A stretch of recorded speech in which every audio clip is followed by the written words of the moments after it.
This is the X-Zone Broadcast Network, broadcasting worldwide on broadcast affiliates and satellite program providers, including CNN Broadcast Network, Sirius Satellite Network, Star Media, Good News Radio Network, Angel Broadcast Network, Wiki Broadcast Network, and WPBN TV. For more information on the X-Zone Broadcast Network, visit us at www.xzbn.net.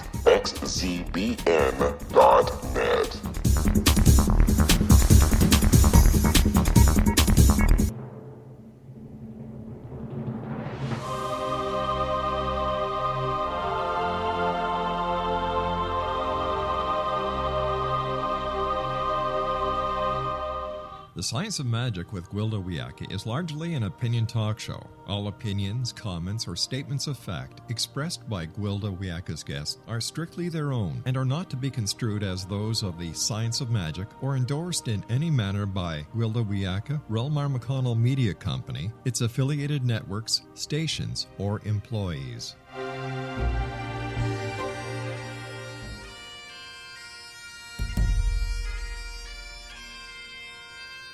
Welcome to the Science of Magic with Gwilda Wiyaka, a program dedicated to uncovering the unified nature of reality and humanity's ever-evolving place as truly galactic beings. For more information on the Science of Magic with Gwilda Wiyaka, visit us online at www.thescienceofmagic.net.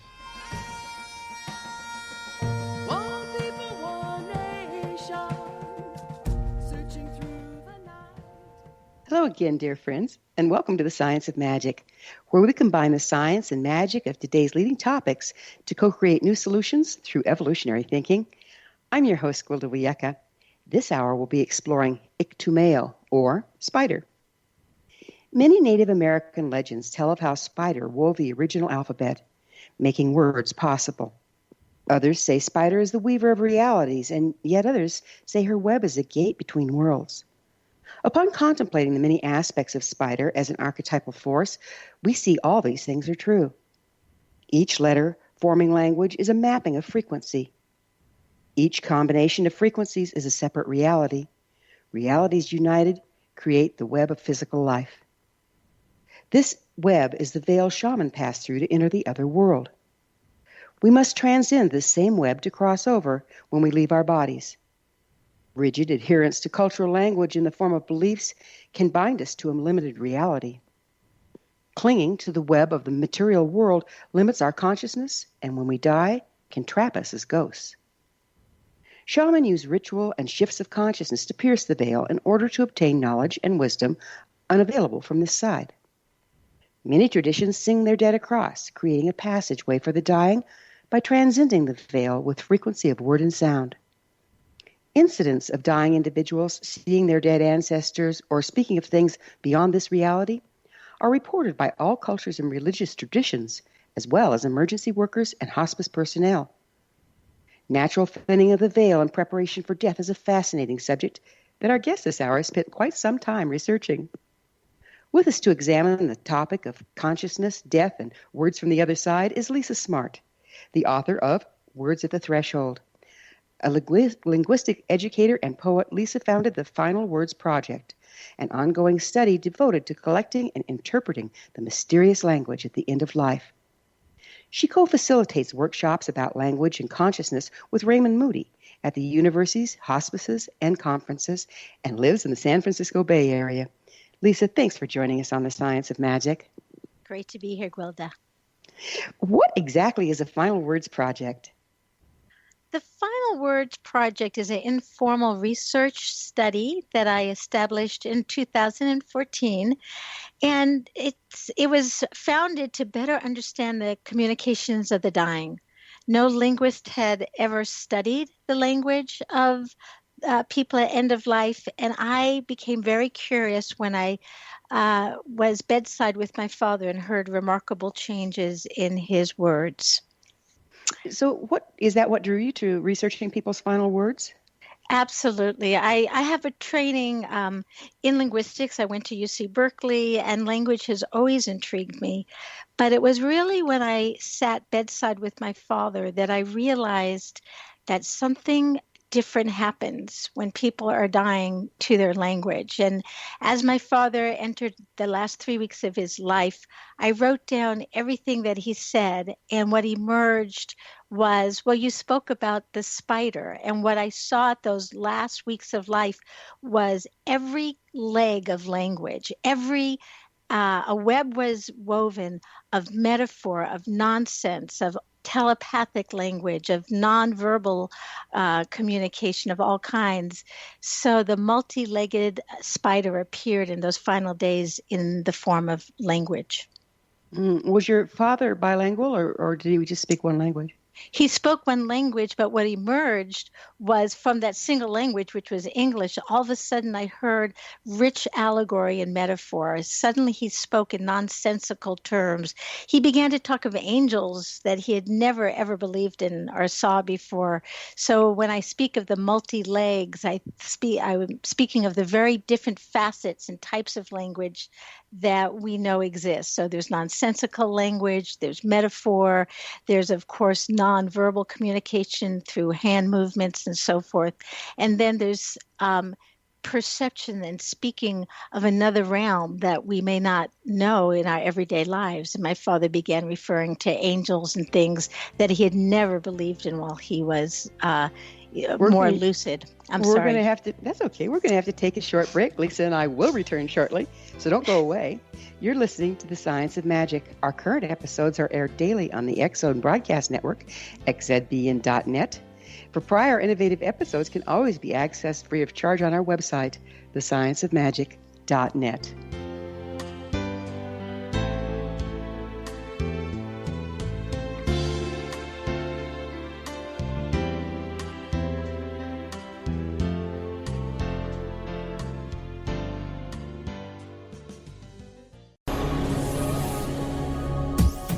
This is the X-Zone Broadcast Network, broadcasting worldwide on broadcast affiliates and satellite program providers, including CNN Broadcast Network, Sirius Satellite Network, Star Media, Good News Radio Network, Angel Broadcast Network, Wiki Broadcast Network, and WPBN TV. For more information on the X-Zone Broadcast Network, visit us at www.xzbn.net.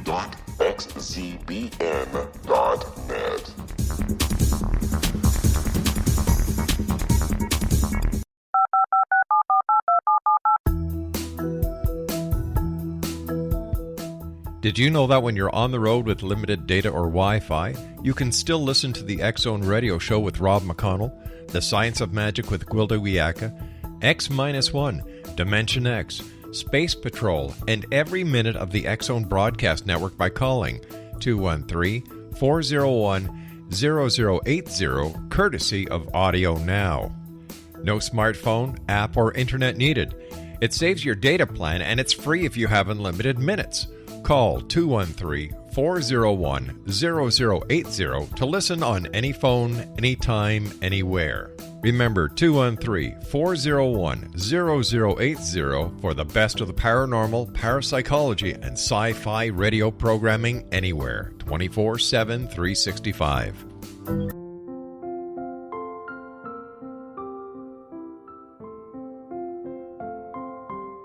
I am Dr. Carl O'Helvey, founder, president of a new cancer foundation focusing on evidence-based physical, mental, and spiritual interventions, including natural cancer cures, prayer, meditation, affirmations, nutrition, and other related holistic cancer prevention and cure modalities. These are used in cancer education, research, and financing care. I ask for your help to continue this important work by donating at www.holisticcancerfoundation.com.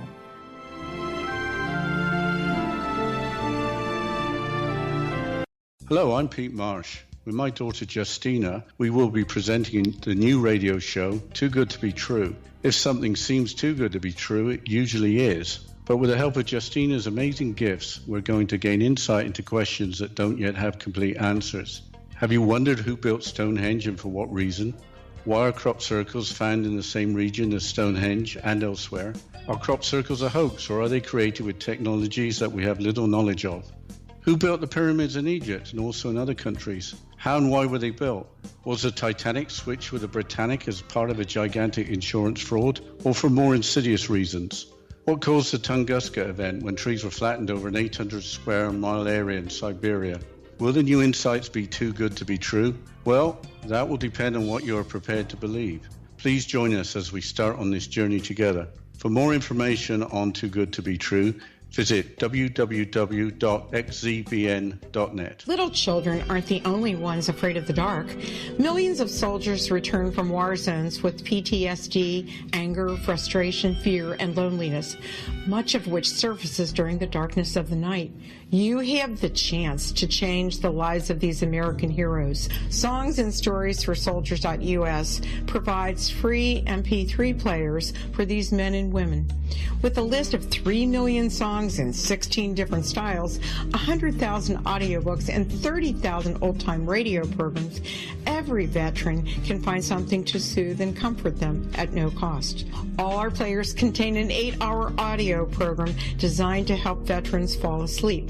With 1,500 plus vets now participating, it's our goal to deliver 10,000 audio players this year. Go to our website at songsandstoriesforsoldiers.us. Help us help a veteran make it through the night.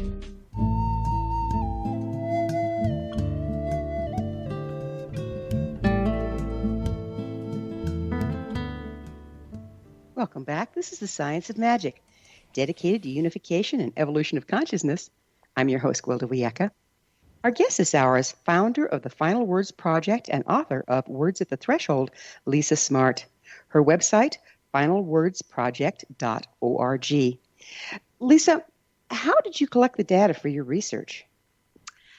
I did so through a variety of methods. I spoke to healthcare professionals who shared a variety of stories and accounts with me. I had conversations with loved ones and asked them to write down words that and then share them with me when they felt comfortable to do so. And also through my website and Facebook, people were able to submit accounts either confidentially or, with their names, whatever they felt most comfortable doing. Have there been any independent studies on this? As far as I know, there really hasn't. Everything has been anecdotal and informal. The best reference around or most comprehensive is Final Gifts by Maggie Callanan and Patricia Kelly, who are 2 hospice nurses, and they did a beautiful job of speaking of the metaphors of end of life. But as far as I know, Raymond Moody, who helped guide this project, and myself were the first 2 to really look at the unintelligible language, the language that also baffles and puzzles us at the end of life. Is it kind of like speaking in tongues? That's a really great question. We see some language that does seem like speaking in tongues at end of life, like gibberish. And we also see a sentence like, yes, I would like some scrambled eggs, but where would you reappear? Or I'm going up so I can go down. Things like that are almost Alice in Wonderland-ish. Yeah, I was going to say, yeah. Yes, so we see all types of nonsense, anywhere from gibberish, which is almost like speaking in tongues or almost incantational, and then more those that are like the examples I gave, which are more like sentences.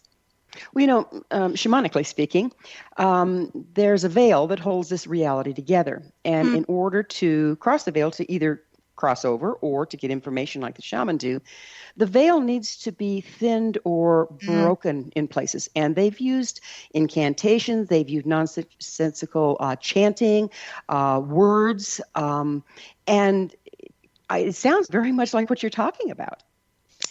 And that's what's remarkable to me is when I went into this research, my own spirituality and my own kind of open-mindedness to what happens has completely transformed in the last 5 years, because as I did this work, gathered the data, and began to really step into this world, I began to see how language and shifts in consciousness really go hand in hand. And, what I found out is that nonverbal consciousness, which is the consciousness of altered reality, right? It's where words don't exist. Oftentimes, we get there oftentimes by letting go of language, and oftentimes when we are there, our language shifts. And brain studies have shown this. Brain scans show that people who are speaking in tongues, for example, are also having very enlightened moments. This is research from Andrew Newberg. What they show is that the parts of the brains that are engaged are non-language oriented.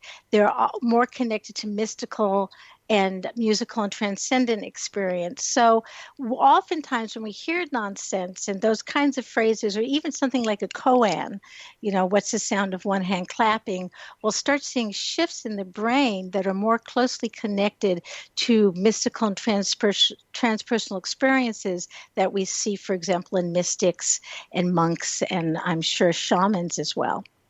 Well, it leaves you kind of wondering which comes first, the language that puts you into an altered state or the altered state that feeds you the language? I think that's a good point. And I think at end of life, what happens there? It's just, I believe, as I witnessed this for 5 years, that it's almost like we're wired for transpersonal experience at end of life.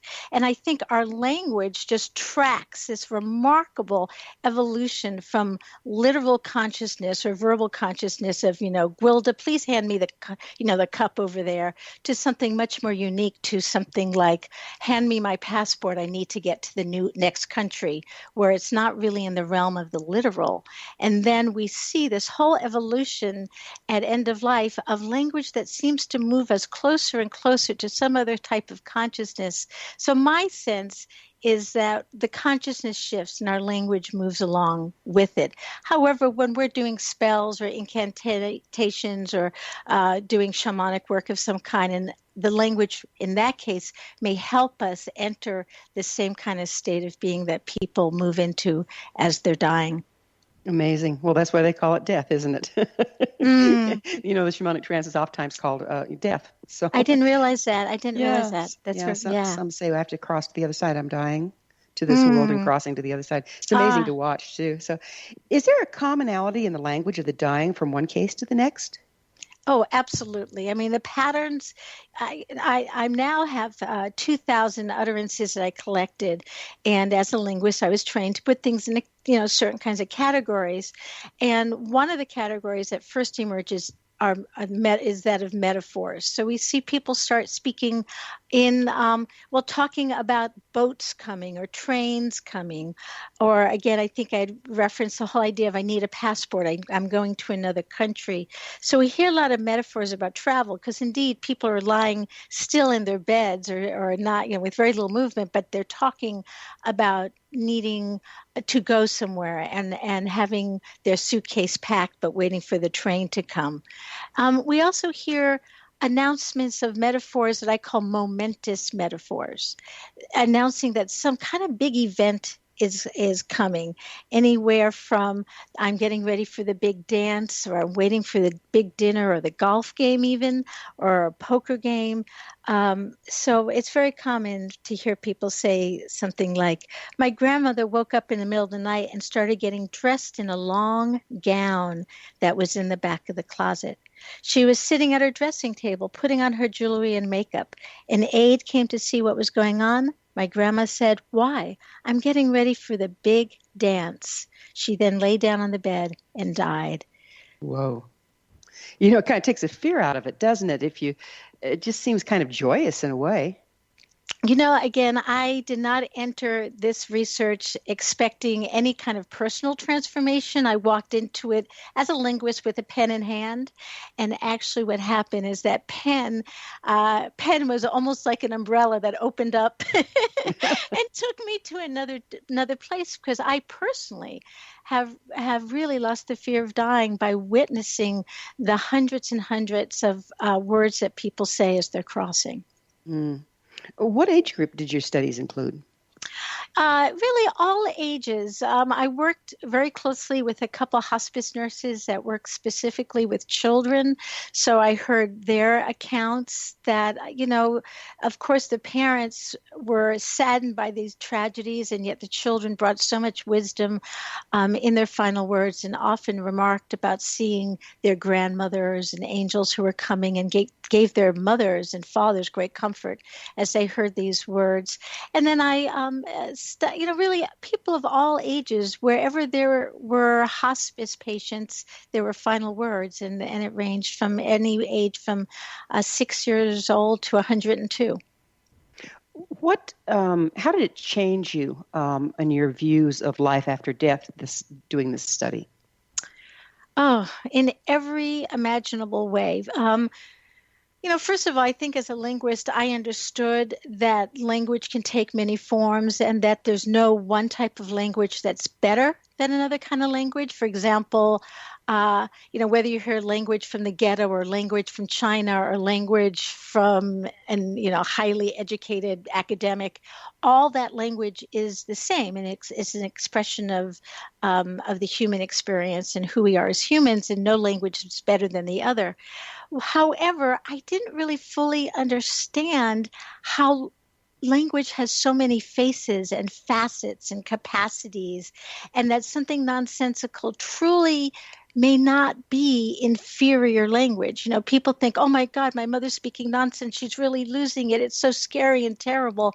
Well, it actually may be that the very language that we hear that sounds so scary, like someone's, quote, losing it, may actually be the very web that you spoke of early in the show, through which people enter to go beyond to another place. And as I saw this time and time again in the stories I heard, over 70% of people in my sample were talking about visitations from loved ones. They were talking about uncles and aunts and husbands and wives with great comfort and joy who have come to their bedside days before they were passing to bring them home. Now, of course, that gave me tremendous comfort and also opened up my eyes to really believe that something very magical is waiting for us at the threshold, and that language is much more than this functional tool that gets us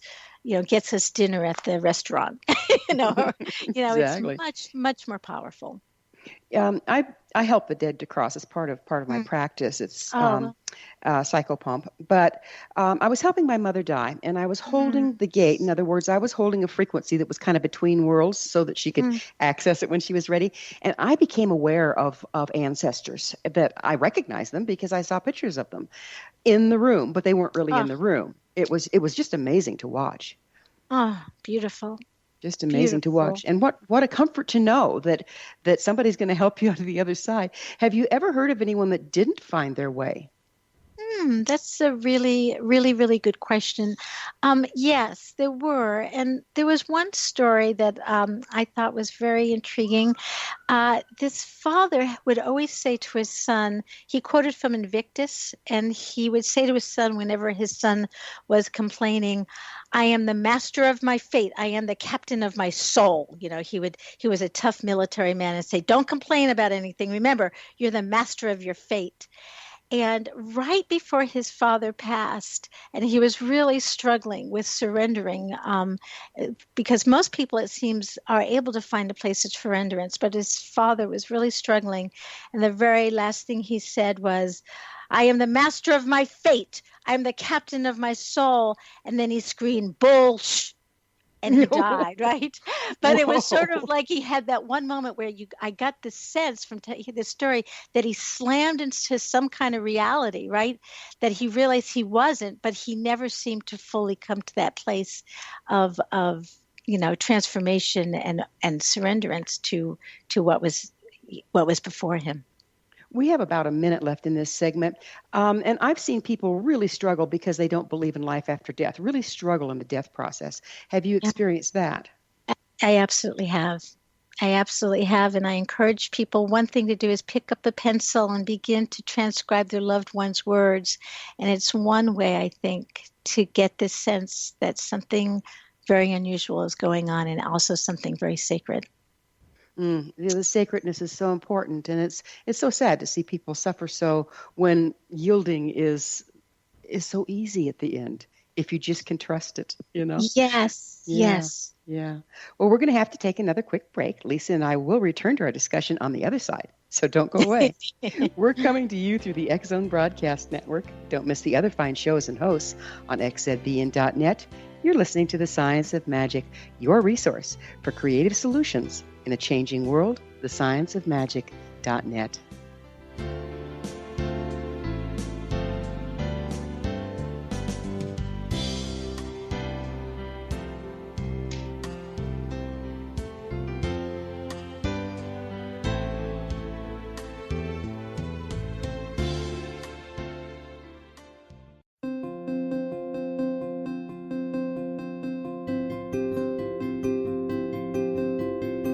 Dreams are our personal gateways into infinite wisdom. Don't miss shamanic counselor and indigenously trained dream decoder Sandra Corcoran's inspiring book, Shamanic Awakening Between the Dark and the Daylight. This remarkable work chronicles Sandra's 35 years of experience with diverse wisdom keepers and her initiations throughout the Americas and across the British Isles, Turkey, Greece, and Egypt. Sandy's knowledge of symbology, psychology, and myth influence her dream blog and workshops. Sandy offers private tarot readings, international journeys, a meditative CD, as well as her book, Shamanic Awakening, to encourage you as you navigate this earth walk, creating a deeper connection to yourself and all that is. Find this and more at Sandy's website, starwalkervisions.com.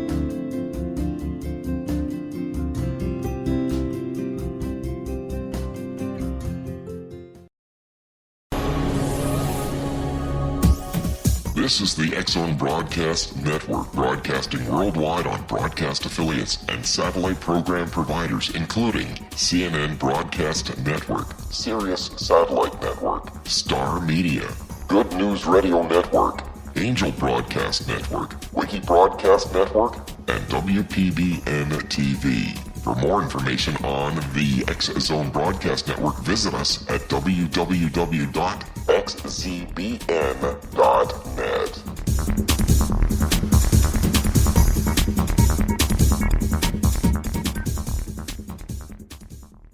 How would you like to be able to read other people's minds? Well, the next best thing is here. When you know how to read a person's name, you know how the person thinks, feels, and behaves.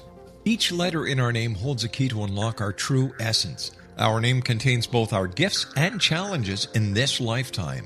Mnemology science discovers personality secrets hidden in the placement of the letters of our names, including the first and last impression people remember about us. Sharon shows us how to interpret the arrangement of letters as outlined in her book, Know the Name, Know the Person. Sharon Lynn Wyeth created mnemology science after 18 years of research and testing her theories, and has supported thousands of people around the world in understanding themselves and others better. You'll enjoy Sharon's unique teachings as she shares her system to learn the gifts behind your given birth name. Even if you don't like your birth name, there are jewels in this book. If you're thinking of changing your name, ready to name your child, or wanting to get along better with others, this is the book for you. If you'd like to improve your relationships and change your life for the better, get the book today, Know the Name, Know the Person, or visit www.knowthename.com. That's www.knowthename.com.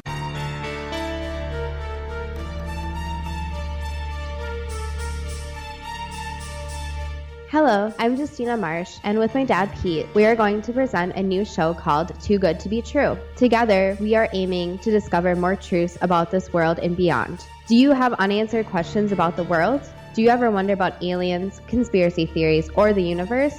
There are many shows discussing subjects such as pyramids or UFOs, but we want to relay this information based on our own research, including from spiritual means. Hopefully, listeners will be helped with their own beliefs and will appreciate the psychic insights that add to the previous research and information. We both look forward to sharing this insight and beginning this journey with our listeners. Visit xzbn.net for more information about when to listen.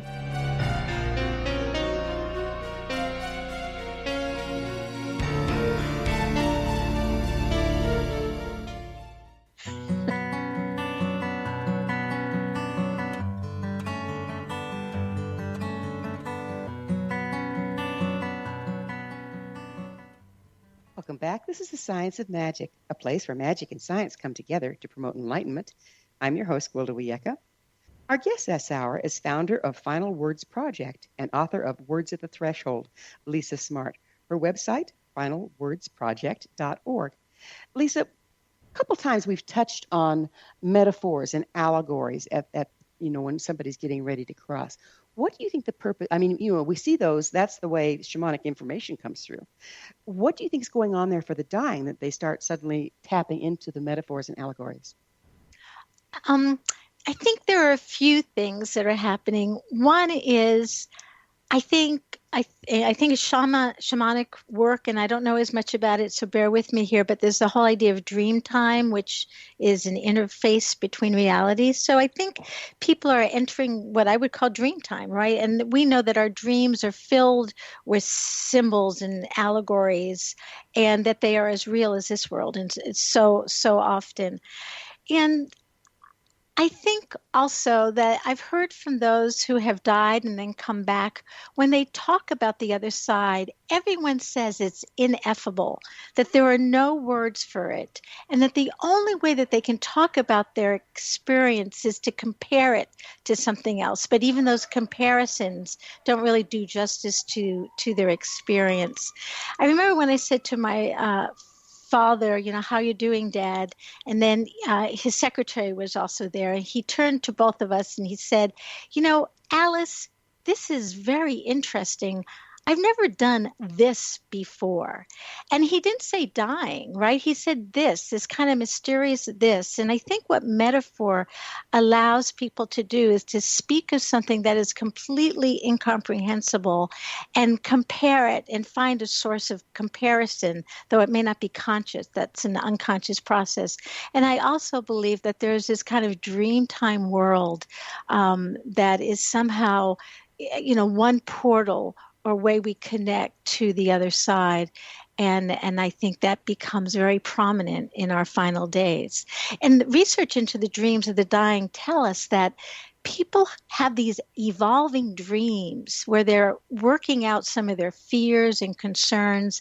And the dreams evolve so that as death comes closer, you often find greater and greater ease and joy about this great journey that's coming. And people also report seeing, again, loved ones or special figures of light or divine beings being with them in their dreams. But it's almost like dream time and dream life and this so-called real world intersect in very magical and powerful ways in those final days.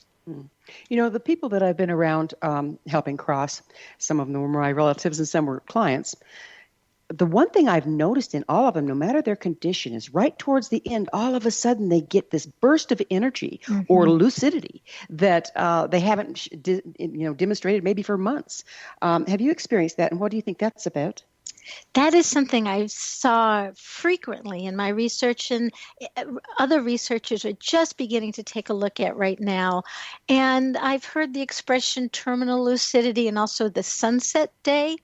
But and oftentimes what happens in that window of time, people speak words of reconciliation and love and even guidance.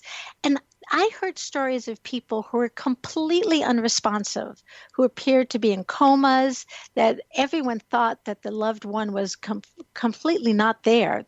And then there was this brightening. Even people described physical brightening as if there were a light around them.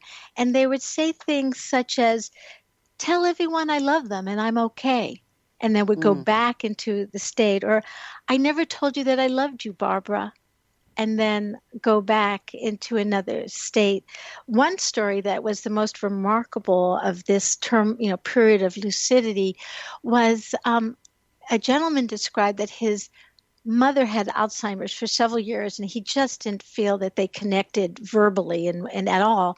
Then she went into a coma, and 3 days before she died, she got up, she looked at him and said, I don't want you to be confused at all about the finances. When I go, look down into my study drawer, the third drawer down are all the files you'll need. I love you, honey. And then she went back into the coma and passed a few days later. Wow. It's amazing how people rally, isn't it? It is. Yeah. Have your studies indicated that there may be a way for the living to understand and communicate in end-of-life speech? Oh, absolutely. I mean, I think if we can open up and just not be afraid of the language that we hear, just for those of us who have had children or grandchildren or nieces or nephews, there are times that those children will speak to us and it may not always make sense, right? But we'll enter into their world, or they may refer to imaginary friends or animals, or so-called imaginary friends or animals, and we'll just join with them because we love them. And that's how we express our love, is by connecting into that world. So one thing is that, we really can join with those that we love, and whatever they're speaking of, just validate it. If someone says, I need my passport to go to the other country, of course you need your passport. How can I help you get your passport? Or if there are things that are confusing that you hear, just ask and engage in conversation. And really what's remarkable, and I've heard this from so many people, is as they entered into these conversations that may at first seem nonsensical, oftentimes certain revelations and insights occur just by stepping into the conversation and not being afraid. Would you advise learning about allegory to aid in end-of-life communications? Oh, I think so. I think that's a wonderful idea. And the more we can feel comfortable with metaphor and stories, I think it was Elie Wiesel who said God created man or humans because he loves stories. And and I just think that's such a wonderful perspective. And and we hear this from near-death survivors also, people have had near-death experiences, that they have a life review. And as they look back at their life, they're just struck by the story-like quality of their life. And as I've done this research, a lot of the insights that have really been important to me have to do with the nature of story and allegory. And really, if nothing else, this whole idea that we are here on some kind of journey is one of the most accessible and real stories to me. And in the United Kingdom right now, they've done this research about how to speak to people about end of life. And what they found is that a lot of doctors were saying things like, you got to battle this disease. You're going to win. You got to battle it. And what they found is that kind of metaphor and that kind of story was actually very destructive, because inevitably we're all going to die. So does that mean we're all going to lose a battle?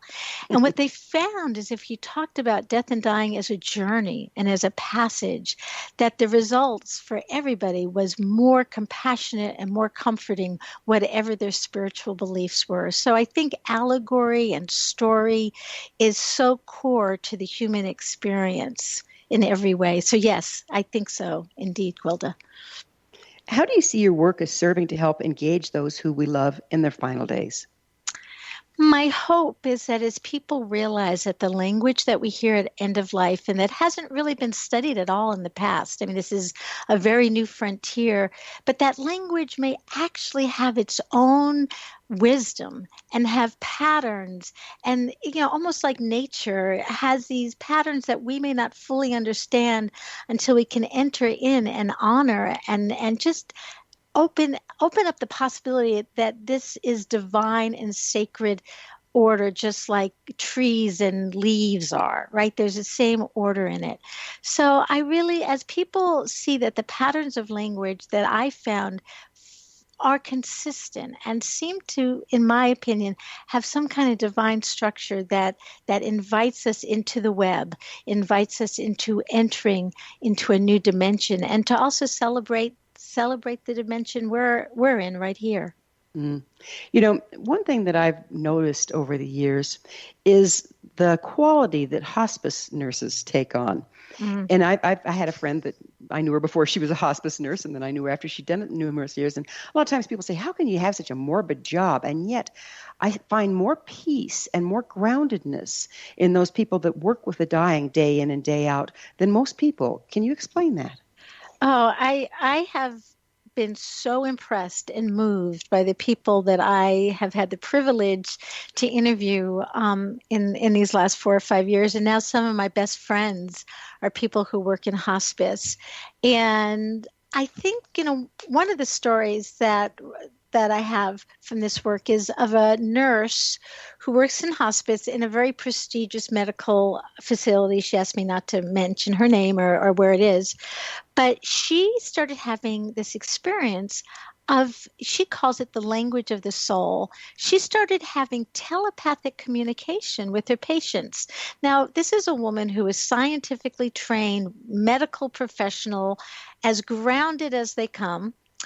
And after being in her field for 30 years, she tells me that she literally hears her patients letting her know when they're ready to die, when it's coming, and what they need from her. And the doctors would consult with her because they imagine that what it is she has brilliant medical skills, which she also has, but she never feels that she could openly share with them that she is hearing the patients communicate with her telepathically. But in her heart, she knows that she's getting information, and she feels that through working all these years so close to the threshold, it has expanded her own telepathic awareness. And again, the doctors all think it's just her medical school training, but she knows it's been her experience of working at the threshold. So, like, being at the threshold has expanded her frequency range? That has been her experience. And she told me story after story of just being near patients, and she would hear them say something like, I have till Wednesday afternoon. Please make sure my son Bobby come and sees me. And could you make sure you get the quilt from the cabin in the mountains that I love so much? And then she would rarely she would be direct about these communications, because there's still such a lack of acceptance, of course, in the medical community and even with the patients' families. But many times she would say these things, and indeed they would be absolutely correct. And she did not enter into this field with that capability or capacity. And I've heard this from many other hospice workers and nurses about having this real just communication that goes beyond words. It's pretty phenomenal just to even think about it, isn't it? It's like, I bet she had to be careful with her languaging, how she could get some of these messages across and at the same time not wig people out. Exactly. You were asking earlier if my father was bilingual. Well, I think this is a great case of someone who is bilingual, because as a medical professional, she's had to learn to speak both languages, if not more, in a certain way. Absolutely, yes. Yeah, so the language of the soul and the language of ordinary reality. Yes. Pretty amazing. Well, we're going to have to take another quick break. Lisa and I will be back shortly, so don't you guys leave us now. This is The Science of Magic, your resource to altruistic professionals of science and the esoteric, working to create common ground for the betterment of our world. Join our email family to receive our amazing topic-driven episode collections at thescienceofmagic.net.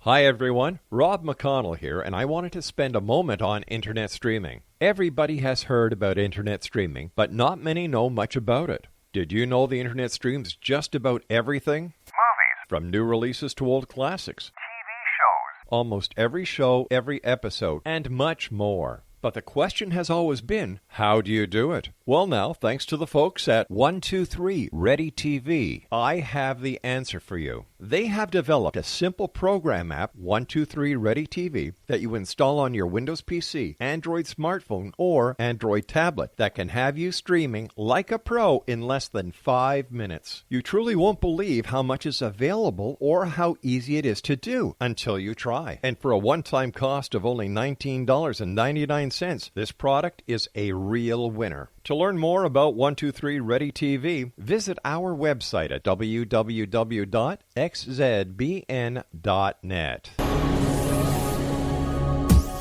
This is the X-Zone Broadcast Network, broadcasting worldwide on broadcast affiliates and satellite program providers, including CNN Broadcast Network, Sirius Satellite Network, Star Media, Good News Radio Network, Angel Broadcast Network, Wiki Broadcast Network, and WPBN TV. For more information on the X-Zone Broadcast Network, visit us at www.xzbn.net.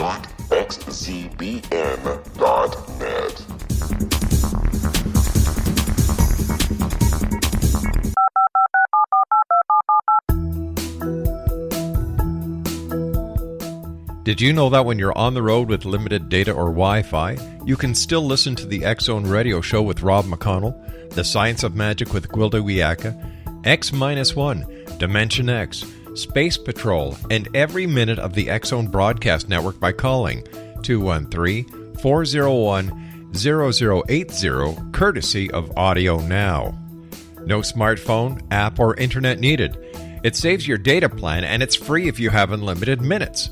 Call 213-401-0080 to listen on any phone, anytime, anywhere. Remember 213-401-0080 for the best of the paranormal, parapsychology, and sci-fi radio programming anywhere, 24/7, 365.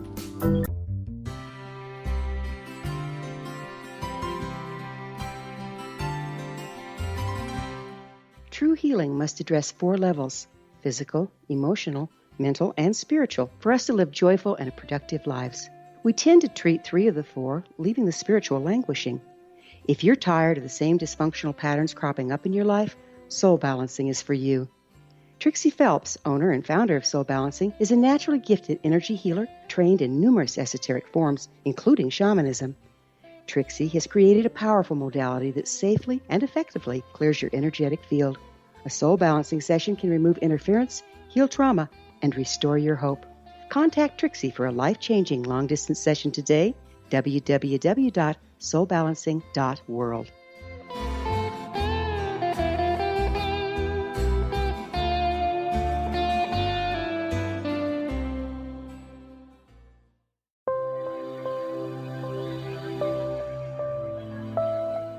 There's a legend shared by many indigenous cultures of a time when the nations were cast to the 4 corners of the world. Each nation was given a body of sacred knowledge that held a different portion of the truth to preserve. True reality could not be known until all the nations reunited, combining the information. If a single one was missing, the world could not be reborn and darkness would prevail. The Science of Magic Radio is dedicated to reuniting the sacred knowledge. With the understanding, none of us has all the answers, but together we can open new perceptions and possibilities. Through our combined vision, the world can be reborn into a place where darkness no longer prevails. Join me, Gwilda Wiyaka, and the Science of Magic daily on the X-Zone Broadcast Network, xzbn.net, or visit us at thescienceofmagic.net.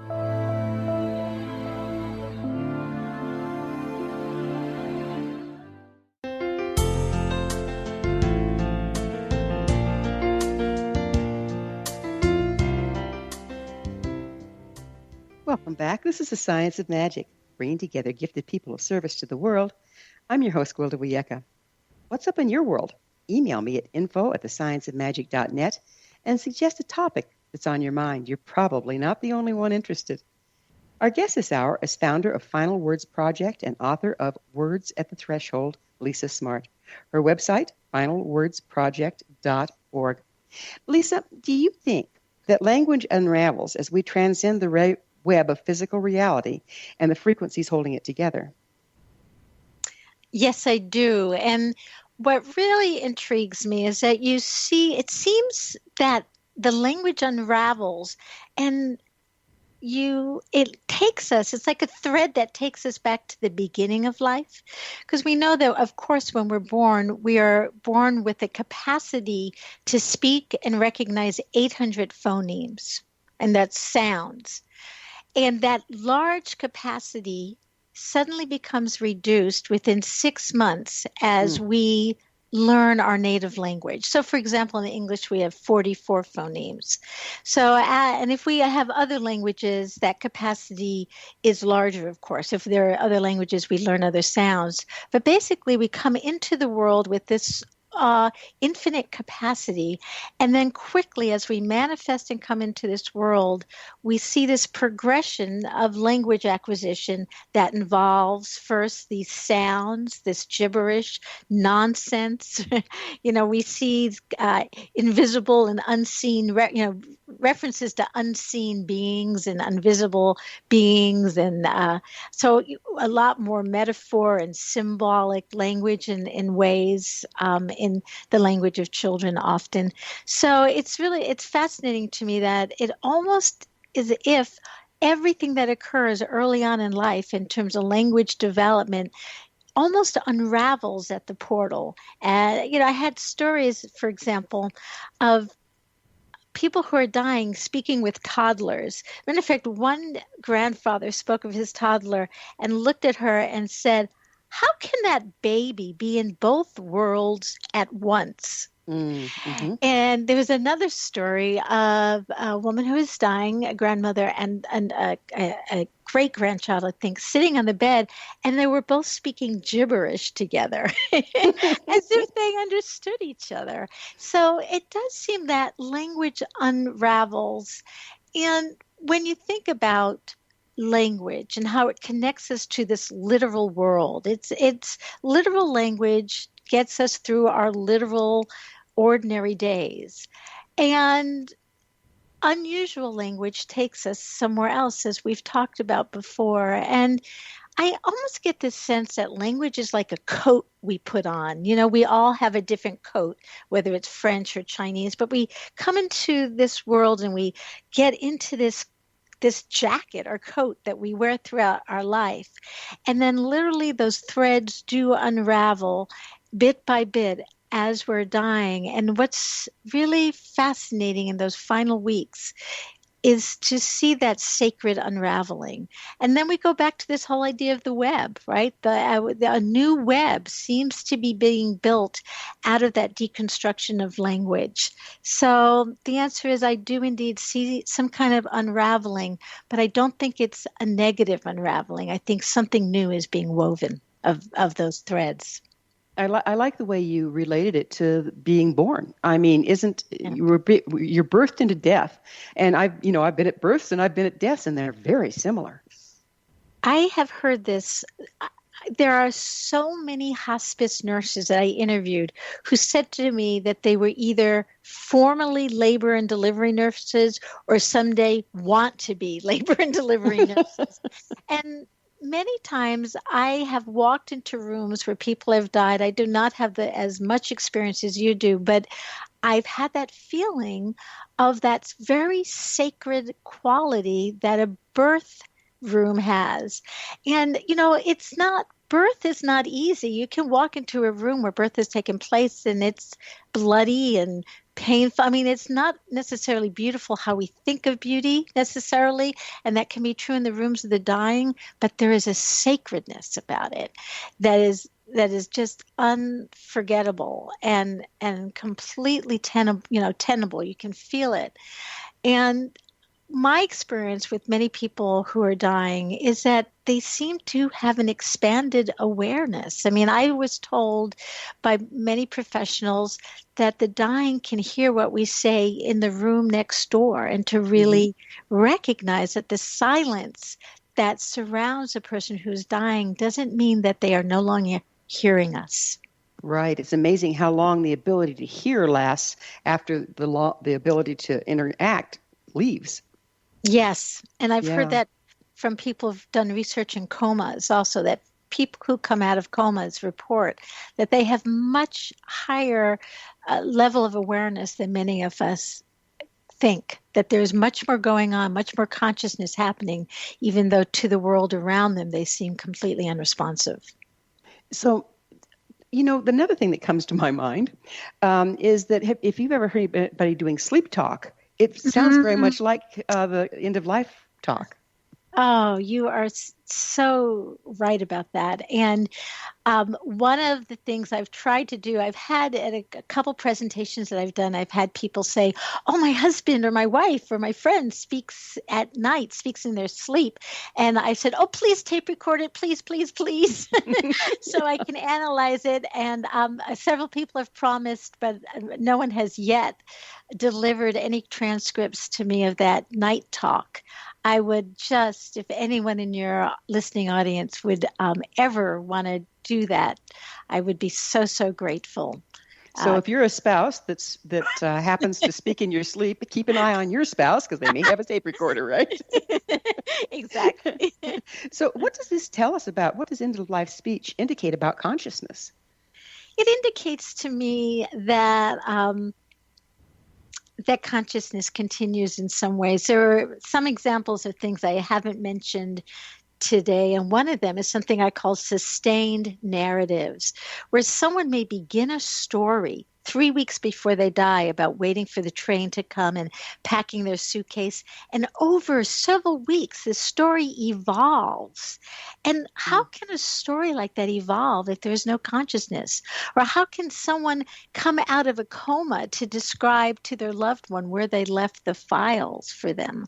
And I just can't believe that consciousness ends when life ends, as I look at the words at the threshold, and I've done this research, and even look at visitations and loved ones coming to gather us.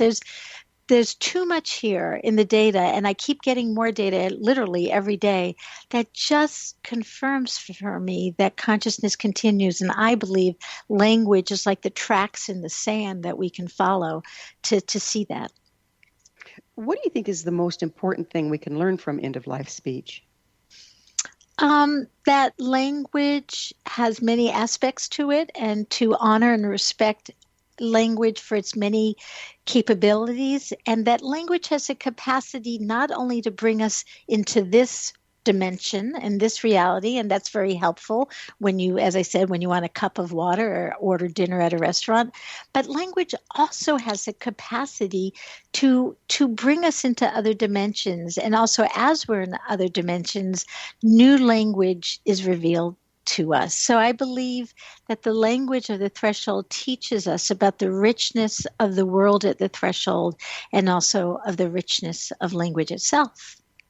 So I loved what you said about how a child comes in with the capacity to take in much more sounds, and then within, 6 weeks, it's diminished by the language spoken around them. Yeah, 6 months, yes. 6 months. So what we do is we dumb ourselves down into a little channel through our socialization. Mm-hmm. But when we're getting ready to cross, or when we learn a new language, I've heard people, they learn a new language and suddenly they get new insight. That speaks of a lot of power in the spoken word, doesn't it? It does. It does. And I think that the spoken word does have the capacity to, if you even think certain cultures have certain phrases and perspectives that we don't in our language, right? Some, for example, make distinctions between male and female in their language, and some don't. So just even a distinction in gender could completely shift our consciousness and the way we think. So we know that language has this tremendous capacity to shape our worldview. And it also, I think, has a capacity to shape our relationship to other dimensions, or at least states of being, if nothing else. We have about a minute left. Where are you going to go from here, Lisa? Where's your work going to go? Well, one thing, and this has just been emerging in the last few weeks, I really have been thinking about the many ways that source communicates to us. And I believe that there are messages all around us that can support our lives and give us more intuition and expanded wisdom and awareness, and that we can tap these types of language anywhere from the way our bodies communicate to us, the way our dreams communicate to us, and the way our dying communicate with us. So I want to do more work in looking at the many ways that we can find messages to serve others and serve our own lives. We have just a few seconds left. Would you share some famous last words? Oh, you bet.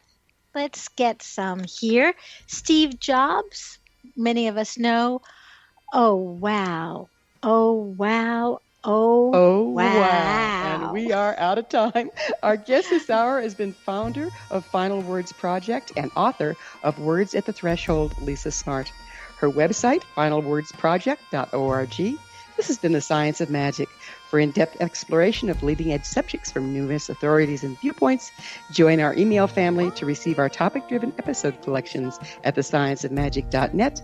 Until next time, dear ones, may you be blessed with knowledge and comforted with love as you explore the veil. Searching for the light. One people, one nation, coming from the stars. One people, one nation.